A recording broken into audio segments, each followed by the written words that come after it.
నోరు పారేసుకున్న Joseph alias Raavan, ఎవరైనా సరే మీకు నచ్చిన మతం గురించి మీరు మాట్లాడుకోండి.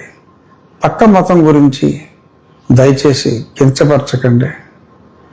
మీకు హిందూ మతం ఇష్టం లేదు, ఓకే, ఊరుకోండి. రావణుని ఎందుకండి?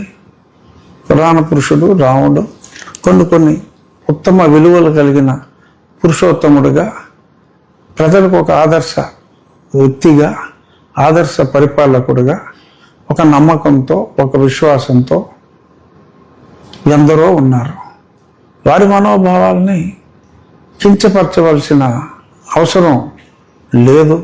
సనాతనం అంటే దానికి ఒక విపరీతమైన అర్థం చెప్పి ఇలా మరి విచ్చలవిడిగా నేను దేశభక్తుడిని కాదు, నాకు దేశభక్తి లేదు, ఐఆమ్ అండర్లైనింగ్, మీరు సరిగ్గానే విన్నారు అనే మాటలో అది మంచిది కాదు. రావణ్కైనా శ్రావణ్కైనా ఎవరికైనా కూడా అటువంటి మాటలు మంచివి కాదు. నిన్న శ్రావణ్ కుమార్ ప్రజల్లో నేను ఏనాడు అనని మాటలు అన్నట్టుగా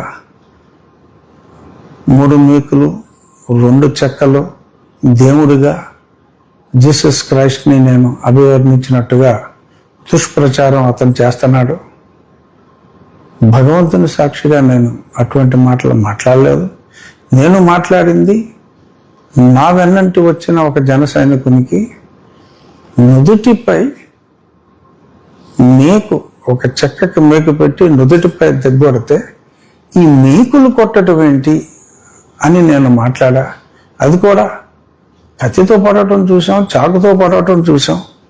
ఈ మేకుతో నవరగంత మీద కొట్టడం ఏంటి, ఈ మేకేంటి అని నేను ఆ ఇన్సిడెంట్ని నేను ప్రశ్నిస్తే దాన్ని దేవుడికి అన్వయించి మరి మాట్లాడారు. నేను సరే 2-3 సార్లు క్లారిఫై చేశా. కానీ కొంతమంది సీనియర్ జర్నలిస్టులు కూడా ఈ ఇష్యూ గురించి రఘురామకృష్ణరాజు జీసస్ క్రైస్ట్ని అలా మేకుల దేవుడు, చెక్కల దేవుడు అని అనకుండా ఉండవలసింది అని చెప్పి కొంతమంది సీనియర్ జర్నలిస్టులు కూడా మాట్లాడటం చూసి, ఓహో, ఈ విషయం ప్రజలకి చేరలేదా అనే విషయాన్ని నేను పూర్తిగా క్లారిఫై చేయటానికే ఈ వీడియోని నేను టెలికాస్ట్ చేస్తున్నా. నాకు క్రైస్తవం అంటే గౌరవం,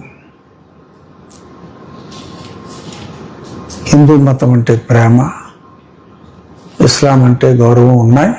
నేను ఎప్పుడు ఏ మతాన్ని కించపరచను. రాజ్యాంగాన్ని గౌరవించమనే నేను చెప్తున్నాను. ఆ రాజ్యాంగం గురించి మాట్లాడితే నా 4 కోసి డిప్యూటీ స్పీకర్ 4 కోసి డిప్యూటీ సీఎంకి పంపుతానని చెప్పి మాట్లాడిన మాటల్ని